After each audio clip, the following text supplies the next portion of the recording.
প্রত্যাশা, ব্যবসা ব্যবস্থাপনা, উদ্যোগ উন্নয়ন। একজন সফল উদ্যোক্তা হতে হলে তার কি কি গুণাবলী থাকা প্রয়োজন? একজন সফল উদ্যোক্তা কিভাবে উদ্যোগ গ্রহণ করে তার কর্মসংস্থানের সুযোগ করতে পারবে? উদ্যোগ উন্নয়ন কি এবং একজন সফল উদ্যোক্তার গুণাবলী কি কি? উদ্যোগ পরিচালনায় বাধা এবং প্রতিবন্ধকতা সমূহ কি কি? কেন নারীদের স্বাবলম্বী হওয়া প্রয়োজন? নারীদের উদ্যোক্তা হওয়ার ক্ষেত্রে পিছিয়ে পড়ার কারণগুলো কি কি?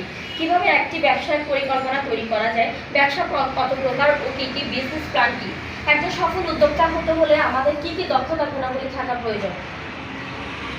উৎপাদন, পণ্যের বহুমুখিতা, আয় ব্যয়, পণ্যের খরচ, মূলধন, পণ্য কিভাবে মূল্য নির্ধারণ করতে হবে, বাজারজাতকরণ বা মার্কেটিং কি, এর কাজ কি এবং কেন এটি গুরুত্বপূর্ণ, অনলাইন বা ডিজিটাল মার্কেটিং কি, এর গুরুত্ব কেন, ঝুঁকি কাকে বলে, ঝুঁকি নিরসনের উপায়গুলো আলোচনা করা যায়, কিভাবে একটি ব্যবসাকে সম্প্রসারণ করা যায়, বীমা ব্যবসায়িক লাইসেন্স কি, জীবন দক্ষতা কিভাবে, জীবন দক্ষতা বিষয়ক আলোচনা, জীবন দক্ষতা কি, সফলতার জন্য অপরিহার্য জীবন দক্ষতাগুলো কি কি, নেতৃত্ব বা টিম লিডার কাকে বলে, একজন টিম লিডারের কাজ কি এবং সফল নেতৃত্বের জন্য টিম লিডারের গুণাবলী কি কি, পিকেএসএফ, রেস, আইডিএফ কর্মকাণ্ড সম্পর্কে আমরা জানতে পারলাম।